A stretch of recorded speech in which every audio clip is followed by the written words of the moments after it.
हम सब के आदरास्पद आदरणीय आचार्य जी, संस्थापक गुरुकुल विश्व भारती रोहतक, सम्मानित शिक्षक वृंद, प्यारे विद्यार्थियों, ऐतरेय ब्राह्मण में एक बहुत सुंदर मंत्र या श्लोक आता है।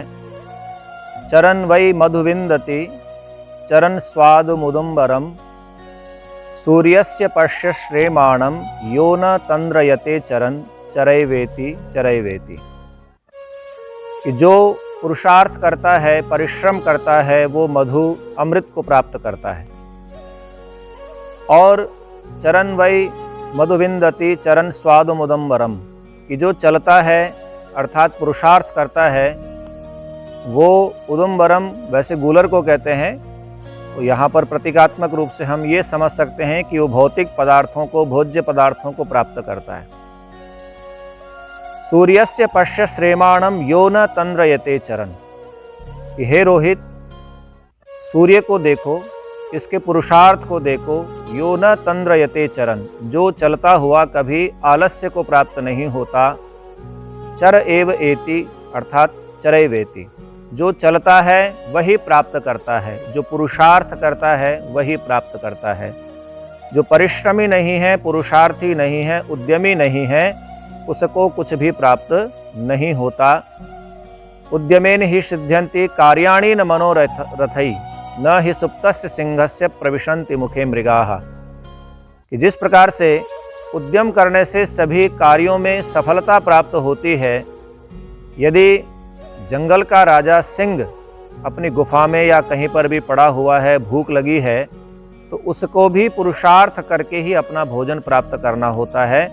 यदि वो पुरुषार्थ नहीं करेगा तो कोई पशु उसके मुंह में आकर के प्रवेश नहीं करेगा कि आप जंगल के राजा हैं, आप मेरा उपभोग कीजिए, आप मुझे खा लीजिए, अपनी क्षुधा को शांत कीजिए, ऐसा कभी नहीं होगा।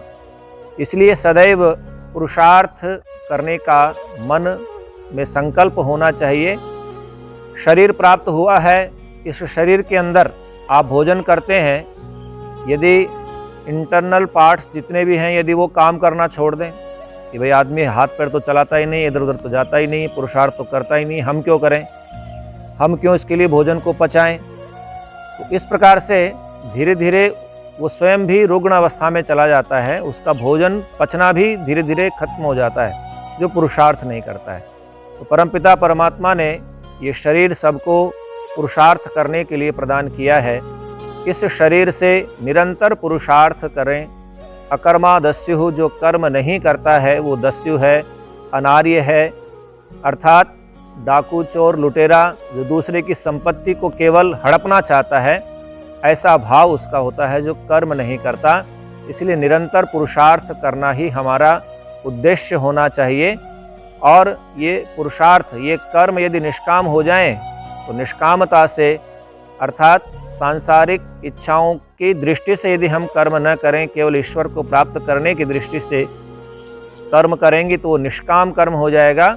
और उस निष्कामता से परमपिता परमात्मा के आनंद को हम प्राप्त कर पाएंगे। गत उपदेश में पूज्य गुरुजी ने हम सबको पुरुषार्थ करने के लिए, मेहनत करने के लिए, परिश्रम करने के लिए प्रेरित किया। और ये प्रेरणा निरंतर हमारे हृदय के अंदर बनी रहे और हम पुरुषार्थी बने। मैं अब पुनः निवेदन करूंगा पूज्य आचार्य जी से कि एक शास्त्रोक्त चर्चा के साथ हम सबका मार्गदर्शन करें। पूज्य आचार्य जी। विद्यार्थियों की सर्वविध उन्नति के लिए समर्पित श्री आदरणीय आचार्य नंद किशोर जी, अनुभवी एवं कर्तव्य पालक अध्यापकगण तथा प्यारे ब्रह्मचारियों, गीता में एक श्लोक है, ध्यायतो विषयान पुंसः संगस्तेषुपजायते संगात संजायते कामः कामात् क्रोधो बीजायते। श्री कृष्ण जी कहते हैं, जब कोई मनुष्य विषयों का, इंद्रियों के विषयों का ध्यान करता है, उन पर विचार करता है, उन पर ज़्यादा सोचने लगता है, तो संगस्तेषु उपजायते, उन विषयों में उसका संग हो जाता है, उसका लगाव बढ़ जाता है। अत्यधिक लगाव बढ़ जाने के कारण संगात संजायते काम है, फिर उसके अंदर काम पैदा हो जाता है। उस विषय को प्राप्त करने की प्रबल इच्छा पैदा हो जाती है। कामात क्रोधो बीजायते, और जब उस काम को प्राप्त करने में कोई विघ्न आते हैं, रुकावटें आती हैं, तो उसके बाद क्रोध उत्पन्न हो जाता है। जब क्रोध उत्पन्न हो जाता है, क्रोधात भवति सम्मोह है। अगले श्लोक में श्री कृष्ण जी बता रहे हैं, क्रोधात भवति सम्मोह है, सम्मोहात स्मृति विभ्रमः, और स्मृति भ्रंशात बुद्धिनाशो, बुद्धिनाशात प्रणश्यति। क्रोधात सम्मोह है भवति, क्रोध से मोह पैदा हो जाता है। सम्मोहात स्मृति विभ्रमः, और सम्मोह होने से उसका विवेक खत्म हो गया तो बुद्धि स्मृति विनष्ट हो जाती है। स्मृति विनष्ट हो जाती है तो उसके बाद क्या होता है, बुद्धि नाश है, फिर बुद्धि विनष्ट हो जाती है, बिल्कुल वो सोचने की क्षमता खत्म हो जाती है, और बुद्धि नाशात प्रणश्यति, फिर क्रोध मंद होकर के वो बस विनष्ट ही हो जाता है। तो ये क्रोध किस तरह से उत्पन्न होता है, कि किस कारण से हम इसको कैसे कंट्रोल कर सकते हैं। कंट्रोल करने की बात तो हम अगले प्रस्ताव हम करेंगे। आज तो हम केवल ये चर्चा करते हैं कि क्रोध कितना भयंकर होता है। क्रोध कितना भयंकर होता है, इस बात का अनुमान आप लगा सकते हैं कि दो व्यक्ति आपस में बातों में ही किसी विषय पर असहमत हो गए, एक दूसरे को गालियां बकने लगे, कटु शब्द बोलने लगे, और एक ने अत्यधिक कटु शब्द बोल दिया, कोई गाली दे दी भयंकर। गाली देने के बाद दूसरा उसको सोचता है कि अभी इसको मार दूं, उस पर झपट पड़ता है, और क्रोध में इतना अंधा हो जाता है कि दूसरा उसका साथी, कोई सहयोगी, उसका मित्र कोई खड़ा होता है, वो उसको रोकता है, पकड़ता है, तो भी वो नहीं रुकता है और जा करके अगले के साथ लिपट ही जाता है। तो क्रोध में अंधा होने के कारण से फिर जब क्रोध हो गया, लड़ गए, तो लड़ने के उपरांत पता नहीं कितना विनाश हो सकता है, सिर भी फूट सकते हैं, हत्या भी हो सकती है। कितना भयंकर दुष्परिणाम इस क्रोध का है। जब युधिष्ठिर और यक्ष का संवाद हो रहा था ना महाभारत में, तो यक्ष ने युधिष्ठिर से पूछा था, कह शत्रु दुर्जय है पुंसाम, मनुष्यों का सबसे दुर्जय शत्रु जिसको जीतना आसान नहीं है, ऐसा कौन सा शत्रु है। तो युधिष्ठिर ने कहा था कि बाहरी शत्रु नहीं बताया, कोई भी उसने कुछ ऐसा कोई नहीं बताया कि वो शत्रु, वो राजा शत्रु, वो दुश्मन शत्रु। उसने कहा कि अंदर का ही एक शत्रु है, और वो है क्रोध। क्रोध है सुदुर्जय शत्रु, क्रोध सुदुर्जय शत्रु है। इस वाक्य से यह हमें प्रतीत होता है कि क्रोध प्रबल शत्रु तो है, लेकिन वो दुर्जय है। दुर्जय का मतलब है उसको जीता भी जा सकता हो, लेकिन कठिनाई से जीता जा सकता है। तो किस प्रकार से उसको जीता जाएगा, उसके बारे में अगले प्रवचन में हम बात करेंगे। आज क्रोध में व्यक्ति किस तरह से, कैसे क्रोध उत्पन्न होता है, कैसे वो अपने कंट्रोल नहीं कर सकता है, उसके बारे में एक छोटा दृष्टांत आपको देता हूँ। गंगा के किनारे एक साधु रहते थे। गर्मी पड़ रही थी, वो भयंकर गर्मी में उन्होंने क्या सोचा कि गंगा जी में स्नान कर लेते हैं। स्नान किया, कपड़े भी गंदे थे, सोचा कि कपड़े भी धो लिए जाएं। कपड़े भी धो लिए, कपड़े धो करके वहीं गंगा की रेती पर सुखाने के लिए बिछा दिए कि सूख जाएंगे, और फिर अपनी कुटिया वहीं थी, कुटिया में जा बैठे। थोड़ी देर बाद वहाँ एक चांडाल आता है। चांडाल भी गर्मी से परेशान था। चांडाल नहाने लगा। नहा करके उसने सोचा कपड़े भी मेरे मैले हो रहे हैं, कपड़े भी धो लेता हूँ। वो अपने कपड़े धोने लगा, थप थप थप थप दम दम दम की आवाज़ सी हुई कुटिया में। देखा कौन कपड़े धो रहा है, ये कुटिया पास में ही थी। तो देखा कोई चांडाल है और वो कपड़े धो रहा है, और उसके कपड़ों के छींटे मेरे वस्त्रों पर भी गिर रहे हैं। बस साधु जी दौड़ते हुए आते हैं, नीच है, चांडाल है, तूने मेरे कपड़े खराब कर दिए, ये कर, तरह तरह कटु शब्द बोल करके, और उसके 4-5 थप्पड़ जमा दिए। वो बेचारा हाथ ऐसे करके खड़ा हो गया, चुपचाप कुछ नहीं बोला। वो हाथ जोड़े, महात्मा जी फिर मैं ऐसा नहीं करूँगा, मुझे ध्यान नहीं रहा। हाफने लगे महात्मा जी, थक तो गए, वृद्ध थे। जब उसको क्रोध में जब उसको लगाए ना 2-4, तो थकने के बाद उनको पसीना भी आ गया। पसीना आ गया था, वो फिर नहाने लग गए। उधर वो चांडाल भी पसीने में तर हो गया था, दुखी हो गया था, वो भी नहाने लगा। साधु जी बोले, अभी तो तू पसीने में तरमतर हो रहा था, अब नहाएगा फिर सर्द गर्म हो जाएगी तुझे। बोले जी अभी नहीं नहाना चाहिए था तुझे। बोले जी आप भी तो नहा रहे हो। मैं तो इसलिए नहा रहा हूं कि मुझे चांडाल ने छू दिया था।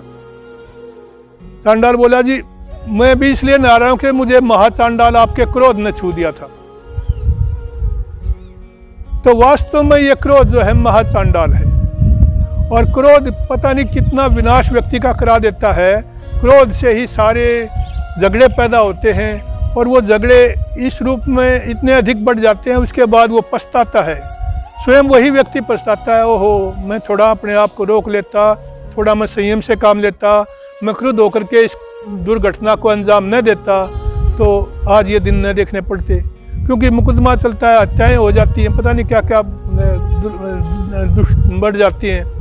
तो इसलिए मेरा आप सबसे निवेदन है, विशेष करके विद्यार्थियों से, आपस में जो छोटी मोटी बातों पर झगड़े हो जाते हैं, थोड़ा किसी को खोआ लग गया चलते समय, तो उसी से ही झगड़ा शुरू कर दिया, अब शब्द कहने शुरू कर दिए, और किसी बात को लेकर के छोटी मोटी बातें क्या सीमा बढ़ती है। कोई वो यहाँ कोई बड़े काम तो रहना होता है छात्रावास में, उसके बाद छोटी छोटी बातों पर झगड़े हो जाते हैं, और झगड़े यहाँ तक बढ़ जाते हैं कि शिकायत गुरुजी के पास जाती है, लड़ भिड़ के जाते हैं, चोट खा करके जाते हैं। तो इन सब बातों का विषय ध्यान रखते हुए हमें ध्यान रखना चाहिए कि क्रोध पर नियंत्रण रखने का प्रयास करें। इसके बाद नियंत्रण कैसे होगा, इसके बारे में अगले प्रवचन में बात करेंगे। धन्यवाद पूज्य गुरुजी का। हमारे आंतरिक जो शत्रु हैं, उन शत्रुओं में से एक शत्रु की पूज्य आचार्य जी ने चर्चा की है, क्रोध की। और ये क्रोध व्यक्ति को किस प्रकार से समाप्त कर देता है, उसकी एक घटना भी कहानी के माध्यम से, कि क्रोध से विवेक नष्ट हो जाता है, बुद्धि की विवेचना समाप्त हो जाती है। बुद्धि से हम ये समझना समाप्त कर देते हैं कि सामने मेरे कौन खड़ा है। आज व्यवहार और आहार की विशेष रूप से शुद्धि न होने से, तामसिक या राजसिक आहार के सेवन से भी इस प्रकार से क्रोध के अंदर व्यक्ति बहुत जल्दी उबल पड़ता है। क्योंकि साधना नहीं है, तपस्या नहीं है, धैर्य नहीं है, धीरज नहीं है। धर्म के 10 लक्षणों में से एक लक्षण है अक्रोध। तो ये अक्रोध प्रारंभ कहाँ से होगा? कि अक्रोध है अर्थात क्रोध न हो, वो धैर्य से प्रारंभ होगा। तो जब से धृति की समाप्ति हमारे चित्त से, मन से हो जाती है, तो हम क्रोध की अवस्था तक पहुंच जाते हैं। तो सबसे पहला जो धर्म का लक्षण है, उस लक्षण को हम धारण कर लेंगे तो क्रोध अवस्था तक हम नहीं पहुंचेंगे। और भी किस प्रकार से क्रोध को नियंत्रित करना है, वो कल हम चर्चा पूज्य आचार्य जी से सुनेंगे। लेकिन इस क्रोध को हमें जीतना है, क्रोध को हमें समाप्त करना है, और अपनी शक्तियों का संवर्धन करना है। क्रोध भी एक अग्नि है, और ये अग्नि स्वयं को जलाती है। अपना ही तो नुकसान होता है, दूसरे का नुकसान तो बाद में होगा। सबसे पहले तो हम स्वयं जलेंगे, हमारे विचार समाप्त हो जाएंगे। तो इन विचारों को सुदृढ़ रखने के लिए क्रोध से हमें बचना है, क्रोध से हमें दूर रहना है।